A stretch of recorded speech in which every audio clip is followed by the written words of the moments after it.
بسم الله الرحمن الرحيم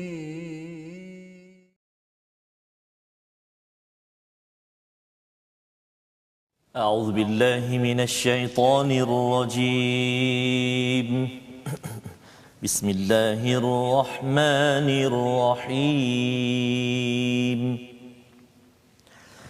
إن الله فالق الحب والنوى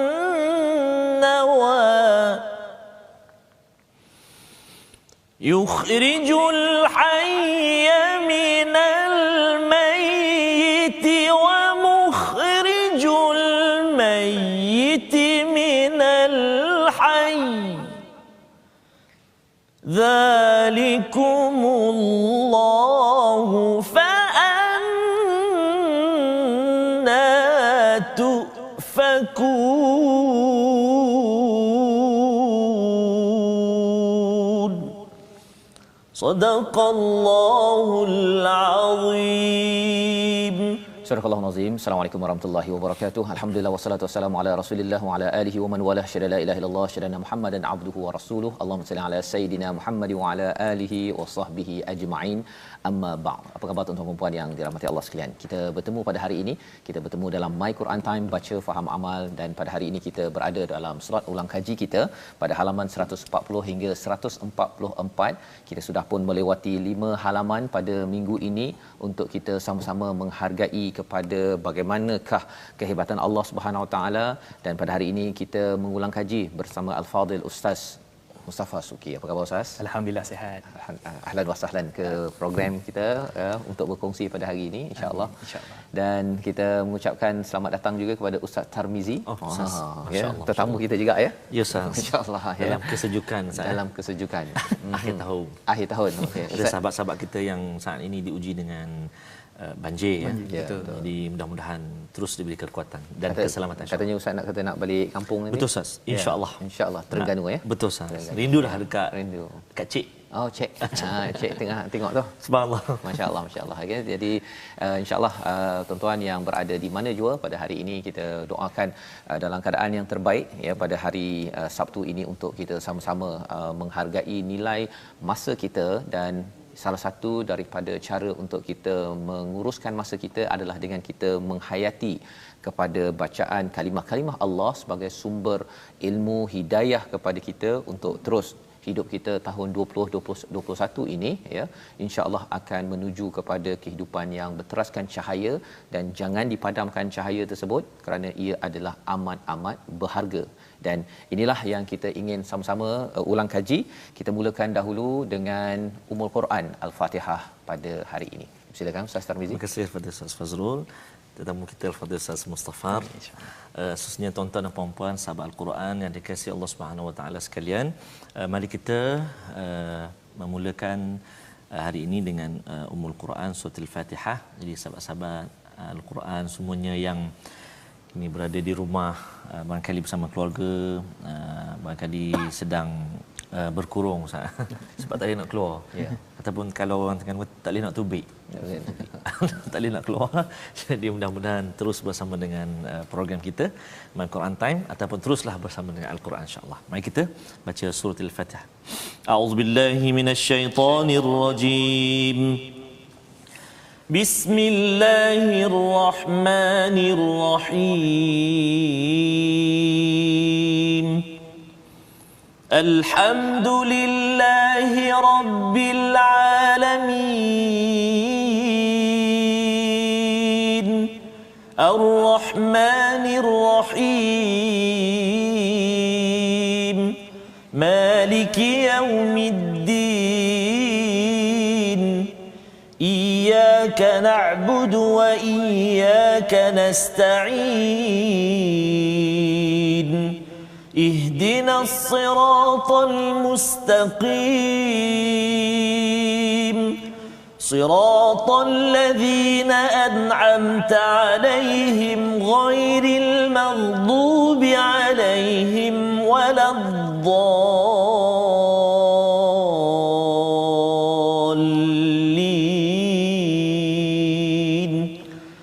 آمين. rabbal alamin. Begitulah bacaan Ummul Quran Al-Fatihah. Tuan-tuan baca bersama dengan Ustaz Tarmizi sebentar tadi untuk kita selalu melihat kepada diri kita, iyyaka na'budu wa iyyaka nasta'in, padamu ya Allah satu-satunya, kepada Allah kita beribadah menghambakan diri, dan padamu ya Allah kami memohon pertolongan. Itulah antara topik yang dibincangkan secara panjang lebar dalam surah Al-An'am yang sudah pun kita lihat, sudah kita tatapi beberapa minggu, dan pada minggu ini kita mengulang kaji pada halaman yang ke-140 bila Allah menyatakan sebentar tadi Ustaz Tarmizi membaca innallaha faliqul habbi wan nawa. Sesungguhnya Allah lah yang faliq, yang bukan sekadar menciptakan Ustaz ya, dia memecahkan al-habbi wan nawa. Beza habbi wan nawa tu apa Ustaz? Masya-Allah. Ini jenis-jenis pokok dan jenis biji-bijian. Okey. Kalau habbi itu macam contohnya apa? Macam jagung ke? Jagung, gandum, macam padi. Padi yang kecil-kecil tu ya. ya. Kalau nawa ini macam apa? Biji kurma. Ya, lebih besar lagi. Ya. Jadi itu bezanya yang kita sudah pun lihat pada minggu ini, pada hari Isnin yang lepas, tentang bagaimana Allah menerangkan tentang biji-bijian ini nampak macam tak berapa nak hidup ya, tetapi akhirnya boleh menghidupkan. Ya. Yang tak hidup boleh jadi hidup, yang hidup boleh jadi tak hidup. Apa maksudnya? Yang hidup tu contohnya kalau kita cakap tentang ayam ya, menghasilkan yang tak hidup, telur. Kan. Telur tak hidup tapi lepas tu hidup pula kan. Macam kelapa yang kita bincang, iaitu kelapa tu dia makin lama makin tua. Ingat kan dah tak berapa hidup kan. Keluar pula pucuk dan akhirnya jadi pokok yang besar kan. Daripada pokok yang hidup tu mengeluarkan buah yang tak hidup. Lebih kurang gitulah dia punya ceritanya. Itu sebenarnya sebagai satu perkara yang hebat, perlu difikirkan ya. Tetapi ada orang yang rasakan bahawa ini natural kan. Ini memang tak ada apa-apa. Bila tak ada apa-apa itu menyebabkan fa'anna tufakun, dia berpaling. Maka Allah membawakan di dalam halaman 140 ini ada beberapa ayat yang menyebabkan kita perlu beri perhatian. Allah bawakan beberapa fenomena perkara yang berlaku, contohnya bintang pada ayat 97, dan kemudian tentang diri manusia pada ayat 98, dan juga pasal hujan. Ya, pasal hujan. Jadi bintang, manusia, hujan, dan di hujung ayat 96 ataupun 97 itu, di hujung itu Allah kata qad fassalnal ayati liqaumin ya'lamun. Allah jelaskan untuk kaum yang ingin mengetahui, ya'lamun. Pada hujung 98 yafqahun. Kemudian pada ayat 99 itu inna fi dzalikum laayatil liqaumin yu'minun. Jadi ada tiga istilah di hujung-hujung tu, qaumun ya'lamun, yafqahun, yu'minun. Jadi kita nak tahu apa beza perkataan-perkataan ini. Mari sama-sama kita bersama dengan Ustaz Mustafa mendengar penjelasan agar kita dapat menghargai, bukan Allah pilih perkataan itu secara rawak tapi ada maksudnya. Silakan Ustaz. Baik, bismillah wassalatu wassalamu ala Rasulillah. Sidang penonton, Ustaz Faz, kemudian Ustaz Tar. Jadi alhamdulillah kita bersama pada hari ini bincang berkenaan dengan tadabbur ataupun ringkasan daripada minggu yang sudah-sudah. Jadi kita pergi kepada ayat ni satu persatu, kita akan nampak ayat 96 sehinggalah 90, ayat 97 hingga 99. Ya. Allah Subhanahu Wa Taala menyebutkan perakhiran bagi ayat itu, pertama sekali untuk kaum yang mengetahui, kemudian juga yang faqahu ni maksudnya ialah yang faham, yang betul-betul ambil mendalami sesuatu perkara, dan kemudian yang ke-99 Allah sebut yu'minun, itulah orang yang beriman. Kita pergi satu persatu secara ringkasnya. Bintang ni Allah sebut dia mempunyai berapa perkara. Kata Imam Ibn Kathir rahimahullah dalam tafsir beliau, dia membawa perkataan para salafus salih menyatakan ada 3 sebab kenapa bintang dijadikan. Antaranya adalah menghiasi langit, itu yang pertama. Yang kedua, menjadi sebagai lontaran syaitan. Setengah orang kata yang bunyi guruh itulah yang syaitan yang dilontar, sebenarnya tak, bintang. Bintang. Kemudian yang ketiga adalah untuk apa? Untuk menjadi petunjuk bagi orang yang berlayar di lautan ataupun yang berada di, kita kata, di daratan lah, untuk menjadi petunjuk bagi dia untuk pergi ke satu tempat. Dan kalau kita tengok daripada sudut sains juga, bintang ni ada jenis-jenis dia. Ada bintang dipanggil buruj, yang dipanggil Orion. Orion ni dia untuk arah kiblat. Dia ada bentuk-bentuk dia. Kemudian ada juga yang dipanggil sebagai Polaris. Polaris ni jenis bintang yang dia biasanya ke arah utara. Jadi biasa siapa-siapa yang pernah berkait dengan nak tengok bintang semua, dia tahulah tentang ini, dan menunjukkan Allah kata liqaumi ya'lamun, untuk kaum yang ingin mengetahui. Maksudnya ramai orang tak ambil berat tentang bintang. Ada setengah-setengah orang saja yang mana terbabit, yang terlibat, maka ayat ni menunjukkan siapa yang betul-betul nak tahu dia dapat. Dia kaji, dia tengok dan sebagainya. Baik, itu yang pertama. Yang kedua, disebut juga berkaitan dengan yafqahun. Yafqahun ni dia bukan hanya sekadar setengah orang tahu, setengah orang tak tahu, setengah orang ambil tahu, setengah orang tak payah ambil tahu. Tak. Yafqahu ni dia betul-betul setiap orang kalau boleh betul-betul dia kena ambil faham betul. Sebab tu kata Nabi SAW dalam riwayat Imam Al-Bukhari, "May yuridillahi khairan yufaqihu fid din." Siapa yang betul-betul nak Allah berikan kefahaman pada agama ataupun kebaikan dia, Allah akan faqihkan dia dalam agama. Faqih ni betul-betul faham daripada sudut amalnya, daripada sudut penglihatannya, luar biasa. Jadi pada ayat ni Allah kata berkaitan dengan ataupun Allah berfirman, "Fa mustaqarra wa mustauda." Maksudnya keadaan manusia tu daripada kejadian Nabi Adam alaihissalam satu. Lepas tu berkembang biak. Kemudian dia duduk kat mana? Dalam rahim ibu dia. Kata Imam Mujahid dan juga Imam Sudi, letak dalam ibu dia. Kemudian akhirnya dia itu dikeluarkan oleh Allah Subhanahu Wa Taala melalui proses kelahiran. Dan kalau kita tengok, sebenarnya bukan sekadar itu saja. Kita tak payah pergi jauh. Kita pergi pada contohnya cop jari. Cop jari ni semua lain-lain. Sebab tu perkara pertama yang PDRM senang nak buat kerja, cop jari dulu. Dia tak boleh cari tengok apa, tak perlu. Tengok cop jari dulu. Itu antara perkara pertama. So menunjukkan bahawa pada diri kita ni sendiri ada perkara yang kalau kita tengok, kita mendalami, semua orang patut kena faham, akan nampak kehebatan dan keajaiban Allah Subhanahu Wa Taala. Dan kemudian Allah sebut tentang ayat seterusnya, yu'minun. Yang tadi tu kena dalami, yang tu sekadar setengah orang aja. Yang ni kena mendalami, dan yu'minun ni beriman kepada Allah Subhanahu Wa Taala. Dan ayat ni cantiknya Allah cerita tentang buah-buahan. Jadi buah-buahan ni setengah orang kata ini semua cerita dekat Arab je ni. Mana durian? Mana buah-buah yang lain? Sebenarnya kalau kita perhati betul-betul, semua sekarang ni kaedah teknologi pertanian dekat Malaysia pun dekat mana-mana kurma boleh hidup. Buah tak buah tu cerita lain lah. Ada yang berbuah. Hatta semua sekali, contoh kita sebut di sini zaitun, contohnya juga anggur. Jiran sebelah rumah saya ada tanam anggur atas pagar. Buah cantik. Kena pergi tu. Kena pergi. Dekat laman Bestari saya pergi, ada anggur. Petik pula saya tu rasa boleh. Kita buat program tadabbur ayat ini dekat situ Ustaz. Memang terbaik. Okey. Baik. Jadi ayat ni cerita pertama sekali tentang kejadian pokok-pokok tu. Ada yang daun dia akan sama, pokok akan sama, tapi sebenarnya hakikat mungkin rasa berbeza. Dan kalau kita tengok kejadian pokok tu sendiri daripada disebut faliq, daripada ayat atas tu tadi, Allah yang meletakkan ada tempat yang air di dalam tanah, akhirnya dia berkembang, dia tumbuh, dan kemudian pada waktu itu dia menjadi asalnya berbuah. Lepas berbuah dia jadi macam nak masak-masak sikit. Orang setengah orang kata mengkal. Kemudian lepas mengkal tu dia jadi sebagai wayan naih, ranum. Betul-betul masak.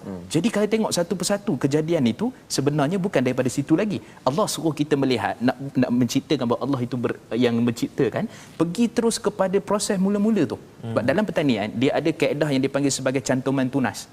Ada kaedah yang dipanggil sebagai tut. Bukan kita yang buat tu. Sebenarnya nak hidup nak mati, banyaknya matilah. Tapi boleh hidup.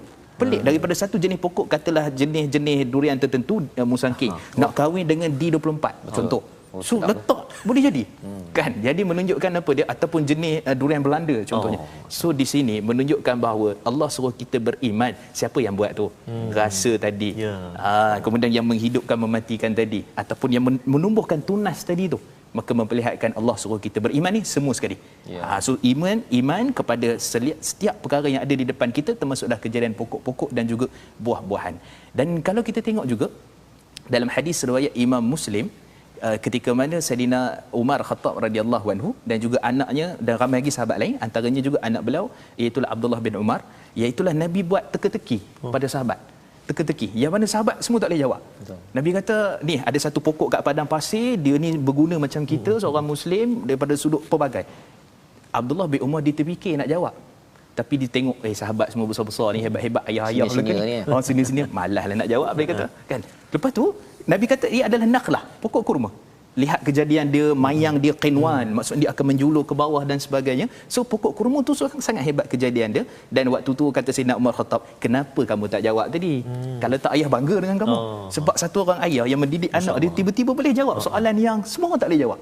Maka sebab itulah menunjukkan bahawa iman itu sendiri kita boleh nampak bahawa Allah Subhanahu Wa Taala menjadikan pelbagai cara kaedah supaya manusia melihat tentang macam mana kehebatan Allah menciptakan itu. Masya-Allah, itu adalah beberapa kumpulan manusia yang lamun yang nak mengetahui, cari ilmu, yafqahun yang kena faham ya tentang diri, dan yang ketiga tadi kepada semua orang kena beriman ya. Betul. Dengan melihat kalau dah nampak kehebatan sangat dalam segala tumbuh-tumbuhan yang ada ini, sepatutnya kena beriman. Dan bercakap tadi tentang cap jari tadi Ustaz ya. Sekarang ni zaman QR code. Kan. QR code tu nampak macam lebih kurang sama je kan. Dulu ingatkan betul ke cap jari ni berbeza-beza kan. Tapi bila tengok QR code ni lebih lagi, walaupun dah beriman lah awal ni kan, tapi ini untuk litatma'inna qalbi. Subhanallah, ini adalah satu perkara untuk menguatkan keimanan kita bahawa sekarang ni orang tak takut scan QR code kan. Boleh pergi kepada pelbagai tempat, apps ke apa sebagainya, dengan data macam-macam ada dalam itu. Betul. Kalau yang ini subhanallah ya, ini sebagai tanda bahawa Allah Maha berkuasa, dan inilah yang disampaikan pada ayat ataupun halaman 140. Kita nak bergerak kepada halaman 141. Terutama bila bercakap tentang pelbagai ayat-ayat Allah, surah Al-An'am ini ayatillah ataupun alaillah ya, yang menceritakan kebesaran Allah. Allah nyatakan pada ayat 105 ini dengan perkataan nusarrif ya. Allah menyatakan pada ayat 105, kita baca dahulu sama Ustaz Tarmizi. Baik, terima kasih Ustaz. Tuan-tuan dan puan, kita nak baca ayat yang ke 105 di halaman 141. A'udzubillahi minasyaitonirrajim. وَكَذَلِكَ نُصَرِّفُ الْآيَاتِ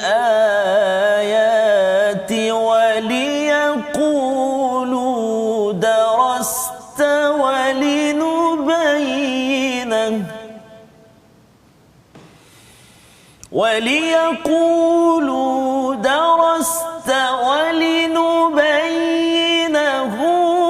لِقَوْمٍ يَعْلَمُونَ. صدق الله العظيم. Dan demikianlah kami jelaskan berulang kali ayat-ayat kami agar orang musyrik mengatakan engkau telah mempelajari ayat-ayat itu daripada ahli kitab, dan agar kami jelaskan Al-Quran itu kepada orang-orang yang mengetahui. Perkataan yang menarik dalam ayat ini yang boleh kita nak tahu sebenarnya ada bersama dengan Ustaz Mustafa, perkataan nusarrif ya, terjemahannya menjelaskan berulang-ulang ya, tetapi nusarrif ni adakah berulang yang sama ataupun sebenarnya apa maksud? Dan di sini ada perkataan darasta, ada perkataan walidubayyinahu. Ini semua perkataan tentang ilmu Ustaz ya, cara berfikir. Cikgu-cikgu penggubal polisi pendidikan memang kena beri perhatian kepada 105 ini. Dan antara perkara dia, kalau orang cakap falsafah ilmu Ustaz, dia cakap tentang apa, epistemologi kan, bukan ontologi, axiology ya, dan ontologi, iaitu ini disiplin falsafah ilmu. Tak apalah, kita tak bincang tu, tapi paling kurang nak tahu nusarrif ini apa maksud dan mengapa ia penting dalam nak mengenal kepada ilmu dan akhirnya membawa kepada ontologi, mengenal kepada Allah SWT. Silakan. Baik, bismillah wassalatu wassalamu ala Rasulillah. Perkataan nusarrif ataupun sarafa, dia sebenarnya kalau kita nak pergi dalam konteks moden sekarang ni, dia ibarat forex exchange, pertukaran mata wang asing. Sebab kalau kita mengaji Timur Tengah, dia ada sarafah. Sarafah ni tempat keluar duit dan dia tukar duit. Masya-Allah. Kan. Jadi kalau contohnya ada mata wang tertentu, dia tukar tu memang tukar lain. Maksudnya ringgit akan tukar kepada rial, rial akan tukar kepada sekian-sekian. Jadi sarafah ni maksudnya Allah Subhanahu Wa Taala, secara ringkas kita nak bagi fahamlah bahawa contoh tu Allah Subhanahu Wa Taala menukar ayat-ayat itu, maksudnya bukti-bukti kekuasaan Allah dengan pelbagai supaya manusia ni dia boleh beriman. Contohnya mukjizat, contohnya tentang tumbuh-tumbuhan, contohnya tentang kejadian manusia, contohnya tentang langit dan bumi, contohnya tentang jadikan siang sebagai mencari kehidupan, malam sebagai penutup. Semua sekali Allah bawa supaya manusia ni tidaklah jadi satu. Dia jadi semua, kebanyakan yang Allah telah tunjukkan itu supaya dia berfikir. Sebab tu kalau kita sebut tentang forex exchange tadi tu, dia adalah tukar terus, kemudian tukar yang lain pula. Tak ada orang tukar ringgit dengan ringgit, tak ada. Pergi forex exchange tolong tukar ringgit dengan ringgit, tak ada. Kan? Rial dengan rial tak ada. Dia akan tukar mata wang lain. Jadi menunjukkan Allah Subhanahu Wa Taala bukan statik dengan hanya satu contoh dalam Quran, tapi Allah akan tukar. Tujuan utama adalah untuk apa? kalau kita tengok kat situ darasta, iaitulah untuk manusia itu. Darasta ni kata Imam Mujahid ialah untuk kamu membaca, qara'ta wa ta'allamta, kamu baca dan kamu belajar. Darasta. Kan itu maksud dia di situ. Jadi nak menunjukkan bahawa Allah Subhanahu Wa Taala sayang, cinta, rahmat, kasih kepada umat ini ataupun kepada hamba-Nya, dan semua tu adalah tujuan untuk menjinakkan. Kalau kita contohnya nak tangkap ayam, kan ayam ni macam-macam perkara kita nak buat supaya dia jadi jinak. Nak ayam hutan. Ayam hutan memang payah nak jinak, ustaz. Kita kena kurung, kita kena bagi makan dan kena bercampur dengan ayam lain. Jadi ayam lain jadi ayam hutan pula. Jadi di situ menunjukkan bahawa Allah Subhanahu Wa Taala lebih hebat pemisalan perbandingan itu. Semua ayat-ayat yang digunakan, tanda-tanda bukti kekuasaan tidak lain tidak bukan untuk menarik semula manusia, dan disebutkan di sini juga pada akhir ayat itu apa dia, liqaumi ya'lamun, lagi sekali untuk manusia mengetahui tentang apa yang berada di sekelilingnya. Jadi perkataan liqaumi ya'lamun itu adakah kerana orang mencari ilmu ni kadang-kadang dia jadi liar macam ayam hutan tadi tu, macam mana sebenarnya liqaumi ya'lamun, bukan yafqahun, bukannya yu'minun tadi? Baik, kalau kita ikut daripada sudut ayat ni, menuntut ilmu, betul. Ada setengah orang dia akan jadi liar sebab dengan ilmu tu dia nakkan sijil, dengan ilmu juga kadang-kadang dia nakkan supaya dia tu, sebab tu dalam hadis Nabi SAW dalam riwayat Imam Tirmizi, Nabi mengajar kepada kita, kita belajar ilmu bukan untuk menyanyi ulama, bukan menyanyi siapa-siapa, tidak, tapi untuk kita darasta wa ta'allamta, kamu amal dan juga kamu belajar dan praktikal. Itu makin maksudnya. dekat dengan Allah Subhanahu Taala, ya. Itulah objektif dalam mempelajari ilmu, bukan makin mengumpulkan sijil ataupun nak tunjuk saya lebih hebat, nanti boleh bayar lebih sikit daripada saya. Itu ada juga orang yang ambil PhD pasal dapat lebih sikit kalau projek dengan kerajaan, ya. Jadi ini pelajaran penting. Ilmu membawa kita makin mentauhidkan Allah Subhanahu Wa Taala, dan inilah antara objektif penting yang kita belajar pada halaman 141. Jadi kita berhenti sebentar, kita berehat, tuan-tuan boleh minum, ya, ataupun borak-borak apakah pelajaran 140 141, tanya pada ahli keluarga, kawan-kawan, sebelum kita menyambung halaman 142 sebentar lagi. My Quran Time, baca, faham, amal.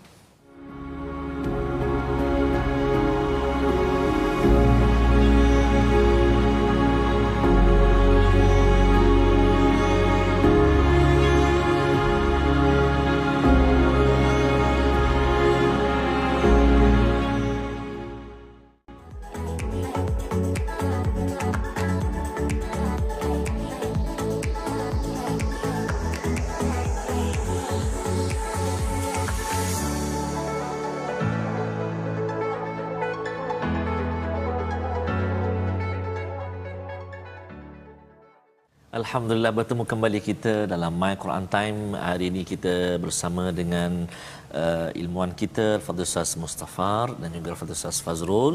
Hari ini kita berkongsi tentang ulang kaji kita bermula daripada muka surat 140 dan juga 141. Lepas ini kita nak sambung muka surat 142 pula. Jadi sahabat-sahabat Al-Quran yang dikasihi Allah Subhanahu Taala sekalian, sambil-sambil kita bersama dengan keluarga di akhir-akhir tahun ini, bolehlah kita bertanya-tanya bersama ahli keluarga kita pelajaran-pelajaran penting. Sekurang-kurangnya dalam setiap surah itu saya ada apa kata kunci ataupun pelajaran yang boleh diambil. Surah Al-Baqarah apa dia, Ali Imran apa dia, kan. Dan begitu juga dengan pelajaran-pelajaran kita tentang tajwid, boleh kongsi-kongsikan ikhfa hakiki, izhar halqi dan sebagainya, sifat huruf ataupun suratul Fatihah yang kita selalu ulang-ulang baca. Barangkali mungkin boleh buat ujian dalam keluarga kita. Sila nyatakan maksud ataupun sila hafal maksud ayat 7 ayat dalam suratul Fatihah. Contoh Ustaz Fazrul, insya-Allah, mudah-mudahan. Baik, terima kasih ucapkan kepada Ustaz Tirmizi. Idea itu menarik Ustaz, ya, untuk dipelbagaikan. Tadi Allah kata nusarrif tadi itu, kita pun kena pelbagaikan pendekatan agar akhirnya ayat-ayat Allah ini menjadi menarik kepada anak-anak, kepada kawan-kawan kita, dan mereka nampak praktikalnya perkara ini. Jadi kita teruskan dengan halaman 142. Allah memberi tahu kepada kita lagi dan lagi, dan salah satu daripada perkara penting Allah menyatakan bahawa Allah mengetahui siapakah, ya, dialah yang lebih mengetahui siapa yang tersesat daripada jalannya, dan dia lebih mengetahui orang yang mendapat petunjuk. Jadi sebenarnya kita selalu minta hidayah daripada Allah Subhanahu Wa Taala setiap hari, ihdinas siratal mustaqim. Jadi Allah kata inna rabbaka huwa a'lamu man yadillu, ya. Kemudian a'lamu bil muhtadin. Menarik ayat ini kerana yadillu itu dia dalam bentuk fi'il ustaz ya. Tapi muhtadin itu dalam bentuk yang begitu ya. Kata nama situ nak minta ustaz cerita sikitlah kalau sempat. Tapi lepas ayat 117 itu ialah suruh makan. Makan. Tiba-tiba ada makan tu, itu yang lagi menarik. Tapi kita dengar dahulu bacaan ayat 117 118 bersama Ustaz Tarmizi. Silakan. Terima kasih kepada Ustaz Fazrul. Kita nak baca ni ayat yang di muka surat 142 ni, permulaan juzuk yang ke-8 Ustaz. Kita nak baca dua ayat akhir. Dua ayat akhir Ustaz. Kalau ayat 115 ni kan Ustaz, selalu kita baca kan, tuan-tuan dan puan-puan kan, kalau majlis khatam biasanya dia baca ayat ni watammat kalimat. Jadi insya-Allah mudah-mudahan sampai masa nanti kita khatam. Tapi kalau boleh biarlah kita khatam juga pengajian kita ni. Betul. Tafsir, terjemahan kita sekurang-kurangnya.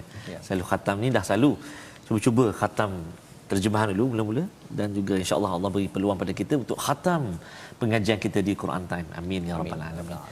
Mari kita baca ayat 117 118. A'udzubillahi minasyaitonirrajim. Inna rabbaka huwa a'lamu man yadhillu an sabilihi wa huwa a'lamu bil muhtadin.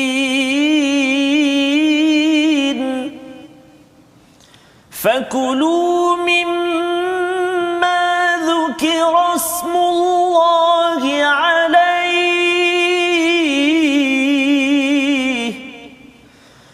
فكلوا مما ذكر اسم الله عليه إن كنتم بآياته مؤمنين صدق الله العظيم. Surah Al-Azim ayat 117, sesungguhnya Tuhanmu dialah yang lebih mengetahui siapa yang tersesat daripada jalannya, dan dia lebih mengetahui orang yang mendapat petunjuk.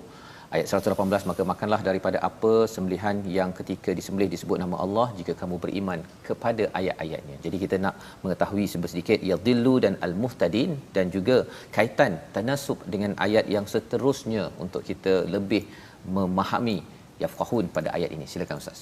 Bismillah wassalatu wassalamu ala Rasulillah. Ustaz Tar, Ustaz Fazrul, bila berbincang tentang ayat ini, Allah Subhanahu Wa Taala sebutkan perkataan yadillu daripada fi'il mudhari', iaitulah dipanggil present, sekarang.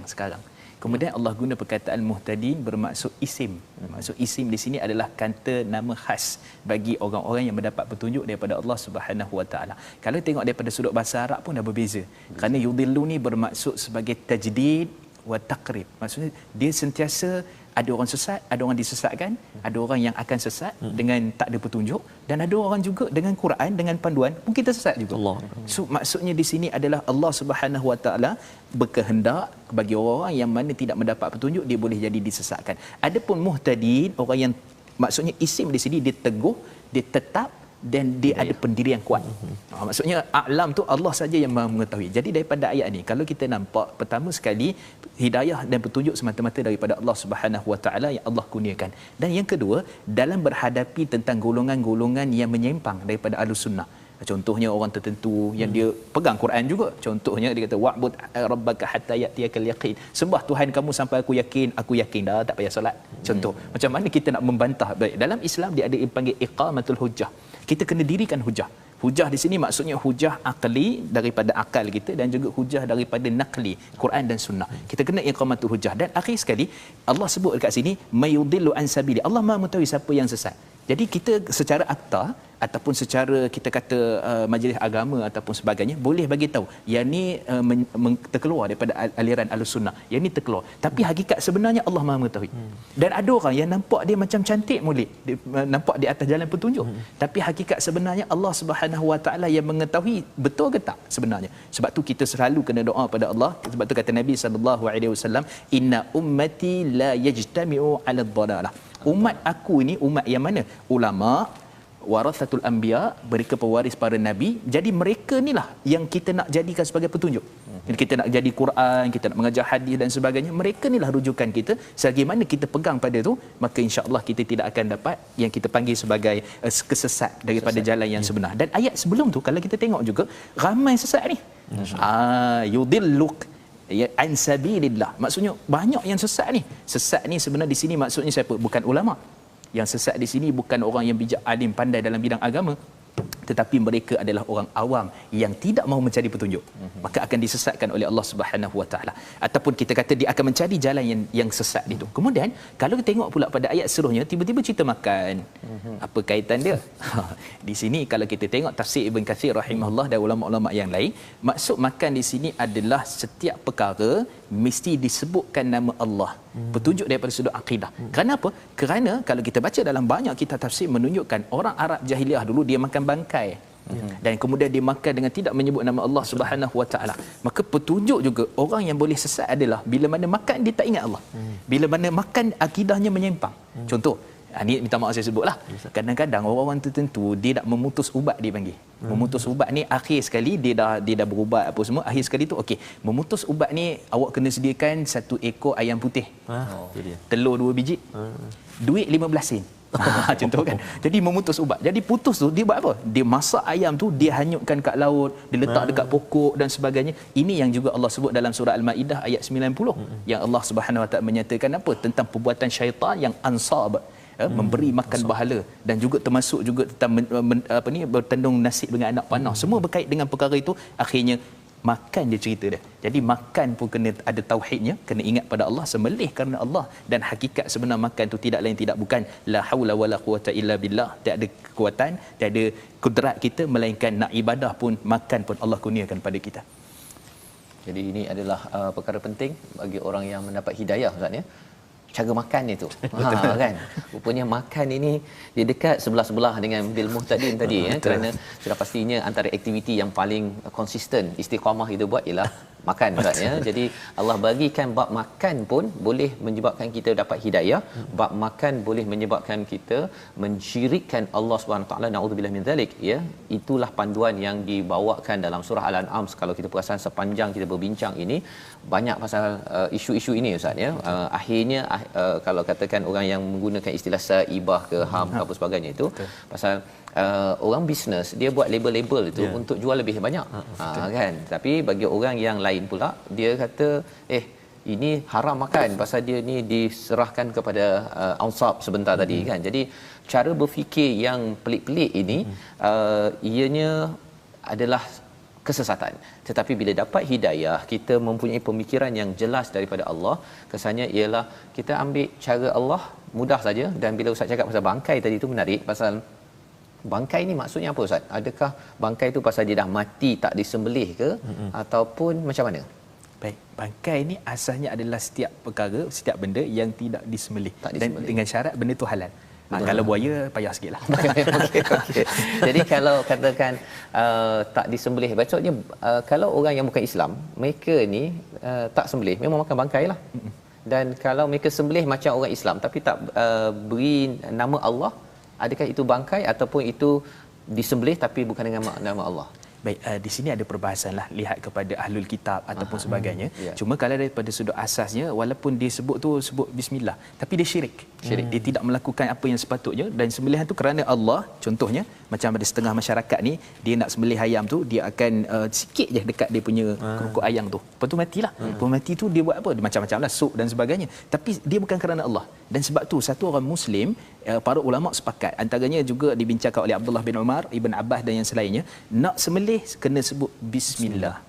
Bismillahirrahmanirrahim, untuk menjadikan benda tu tidak bangkai. Masya-Allah. Jadi maksudnya ialah kalau orang tu tak sembelih ataupun sembelih bukan kerana Allah, automatik bangkai. Kan? Biasanya orang cakap orang tak sanggup makan bangkai, kan. Tetapi kalau tidak diberi hidayah dengan Al-Quran, kita rasakan dia dah sembelih betul-betul urat, 2 urat dia tu dah potong, memang dah habislah darah keluar apa sebagainya, tapi masih lagi dikira bangkai kerana ianya tidak suci suci lah Ustaz ya. Sebenarnya an'am ini adalah anugerah Allah untuk kita tunggang ataupun kita sembelih, tetapi rupa-rupanya bila tak ikut peraturan daripada pencipta itu sendiri, maka automatik kita memakan benda yang kotor, sama ada dari segi fizikalnya, darahnya kalau tak disembelih dengan elok, ataupun dari segi spiritualnya, imannya, kerana kita ambil hak Allah tapi kita ikut pada cakap Allah. Macam curi jugalah ya, tapi itu perbincangan lain kan. Tapi nak ceritanya ia adalah perkara yang tidak tidak terpuji, tidak mulia untuk kita teruskan.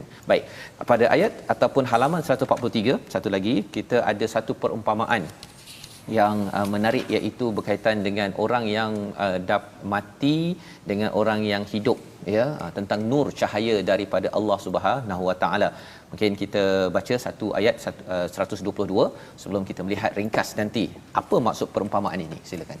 Baik, terima kasih kepada Ustaz Fazrul, Ustaz Mustafa, tuan-tuan dan puan-puan sahabat Al-Quran yang kasih Allah Subhanahu Wa Taala sekalian. Ayat 122 agak panjang juga ayat dia.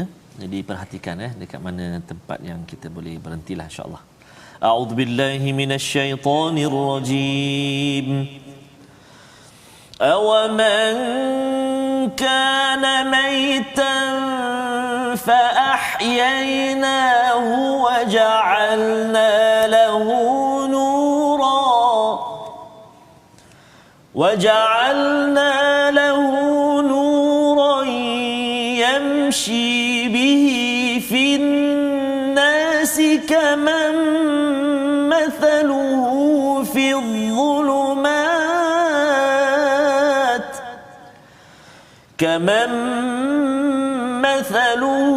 في الظلمات ليس بخارج منها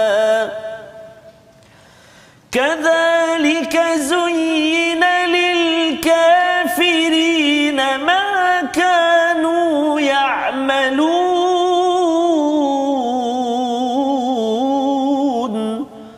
صدق الله العظيم. Dan adakah orang yang sudah mati lalu kami hidupkan dan kami berikannya cahaya yang membuatnya dapat berjalan di tengah-tengah orang ramai, sama dengan orang yang berada dalam kegelapan sehingga dia tidak dapat keluar dari sana. Demikianlah dijadikan terasa indah bagi orang-orang kafir terhadap apa yang mereka lakukan. Tadi kita bincang pasal makanan Ustaz ya. Terus ayat 119, 120, 121 pasal makanan ya. Maksudnya sembelih daripada hidup pada mati.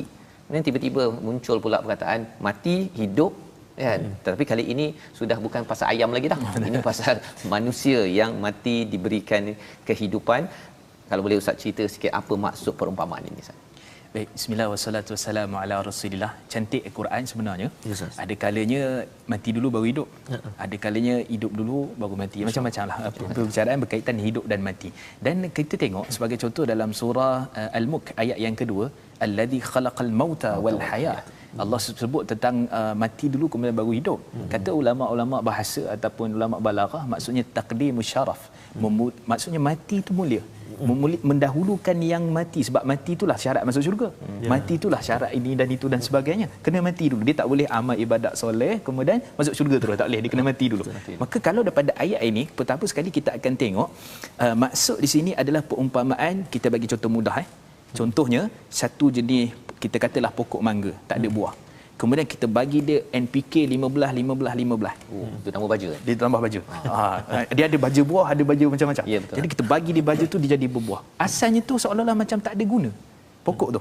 Sekadar pokok, hebat mana pun dia, apa pun jenis klon yang ada, dia takkan hebat. Melainkan letak baja, dia jadi buah. Jadi suntikan itu. Kemudian contohnya yang lain, kita tengok sebagai contohnya kucing. Kucing ini ada setengah orang, dia kalau kucing kampung dia tak nak. Kotor lah kan, ada luka dan sebagainya. Tapi kalau dah letak ubat, kena vaksin, kena apa semua, dah cantik, yang tu dia nak peluk hari-hari. So asalnya nampak macam mati. Jadi manusia ni Allah Subhanahu Wa Taala ibaratkan dia hidup, tapi sebenarnya dia seolah-olah macam mati, kekeringan. Zombie lah. Ya, zombie kan. Kemudian Allah kata, Allah datangkan cahaya. Cahaya ni kata Imam Ibn Abbas dan juga Sudi, satu ulama besar tabi'in, menyatakan maksudnya Quran dan Islam. Quran dan Islam lah yang menghidupkan balik jiwa, yang mententeramkan balik manusia, dan akhirnya dia akan memberikan kebaikan-kebaikan. Dan juga Allah sebut akhir ayat, pertengah ayat tu, zulumat. Zulumat ni maksudnya kegelapan. Kalau tengok pada surah Anbiya, Allah sebut tentang macam mana Nabi Yunus ada dalam perut ikan paus lah kita kata tu, fanada fi dhulumat. Nabi Yunus alaihissalam berdoa ketika mana pada kegelapan-kegelapan. Ulama tafsir menyatakan pertama kegelapan dasar laut, kedua kegelapan malam, yang ketiga kegelapan dalam perut ikan tu. Jadi menunjukkan bahawa manusia ni memang banyak sangat dia punya syiriknya, kufurnya, maksiatnya, dosanya. Akhirnya dengan Quran itu Allah bagi cahaya, dan juga dengan Islam itulah Allah hidupkan cahaya dalam jiwa. Masya-Allah. Jadi maksudnya bila kita memilih Al-Quran itu, kita memilih cahaya, itulah yang paling cantik berbanding kalau orang yang kufur itu zuyina lil kafiri ma kanu ya'malun, dia rasa macam apa yang dia dah buat tu dah cantik dah, dapat duit, dapat harta, semua dah cukup, padahal ada sesuatu yang lebih bermakna, yang menghidupkan balik hati-hati zombie. Dia bilang gitu Ustaz ya, hati-hati yang apa kucing kurap ke apa istilah dia itu, apabila mendapat cahaya daripada Islam dan juga Quran ini sendiri. Jadi ini pelajaran penting daripada halaman 143 membawa kita kepada penghujung ulang kaji kita pada hari ini. Saya ucapkan terima kasih kepada Ustaz Mustafa. Kita baca doa bersama, kita jemput Ustaz Mustafa, kita doa sama-sama Ustaz agar kita dapat nur ini betul-betul, pegang pada nur ini, jangan dilepaskan, akhirnya kita kembali pada zulumat yang amat stres kepada hidup kita di sini, apatah lagi bila sampai di akhirat sana. Silakan Ustaz. A'udzubillahi minasyaitonirrajim. Bismillahirrahmanirrahim. Allahumma faqihna fid din. Allahumma faqihna fid din. Allahumma faqihna fid din wa 'allimna at-ta'wil wahdina siratal mustaqim siratal ladzina an'amta 'alaihim minan nabiyyin was-siddiqin wasyuhada was-salihin. Rabbana atina fid dunya hasanah wa fil akhirati hasanah wa qina 'adzaban nar. Wa sallallahu ala sayidina Muhammad wa ala alihi wa sahbihi wa baraka wasallam walhamdulillahirabbil alamin. Taqabbalallahu minna wa minkum, taqabbal ya karim. Semoga Allah menerima amal kita pada hari ini. Kita doakan agar Allah memudahkan urusan kita pada hari ini, untuk sama-sama kita membawa diri kita, keluarga kita, masyarakat kita keluar daripada kegelapan ya kepada nur, dan ini adalah anugerah daripada Allah Subhanahu Wa Taala. Seperti mana yang kita dibekalkan pada surah Al-An'am ini, kita gunakan kemahiran berfikir kita Ustaz ya. Kalau tadi ada 3 kaum tadi, ya'lamun kena cari ilmu, lebih cari ilmu nampak lebih lagi lah. Yafqahun kena mendalami, yang itu memang semua orang lah kena tahu bahawa kita hidup dulu di sini, dulu dekat perut ibu kita ya. Semua perubahan-perubahan ini kita kena faham sebenarnya untuk apa ya. Pasal hidup di perut mak kita sekejap, kat sini nampak macam lama, tapi sebenarnya sini dengan akhirat, sini kejap, lamanya dekat akhirat nanti. Jadi wa mustaqarran wa mustauda' itu yang kita kena faham betul-betul, buat persediaan, dan asasnya ialah dengan beriman kepada Al-Quran. Inilah yang kita ingin sebarkan ya dalam gerakan tabung gerakan Al-Quran. Satu platform, tuan-tuan boleh menyumbang keuangan, satu lebih daripada itu idea, sokongan, masa, tolong beritahu kepada yayasan ya. Tuan-tuan boleh berhubung dengan nombor yang tertera untuk kita cadangkan dan kita laksanakan. Cadang tu ramai orang boleh cadang Ustaz ya, tapi lebih daripada itu ialah kita laksanakan di tempat masing-masing. Kalau kita tahu bahawa sebenarnya kita ingin masyarakat kita tak nak jadi zombie. Zombie ni dia hidup-hidup jugalah kan. Ya, kalau kita cakap tentang manusia sekarang, pergi kerja, balik kerja, makan, minum apa sebagainya, tetapi rupa-rupanya berada dalam keadaan zulumat, kegelapan yang menyebabkan stress level makin tinggi, mental health problem, cabaran yang ada itu, yang kita harapkan dengan nur daripada Allah di sini kita nampak cahaya, dan sampai di akhirat kita terus bahagia. Kita bertemu lagi pada jam 5 petang, pada jam 11 malam, ulangan kita pada jam 6 pagi juga. Rancangan ini dibawakan oleh Mufas yang mendoakan tuan-tuan terus committed ya, dan insya-Allah besok kita ulang kaji sekali lagi, dan kita ikuti halaman baru pada juz ke-8 yang penuh dengan cahaya daripada Allah. My Quran Time, baca, faham, amal, insya-Allah.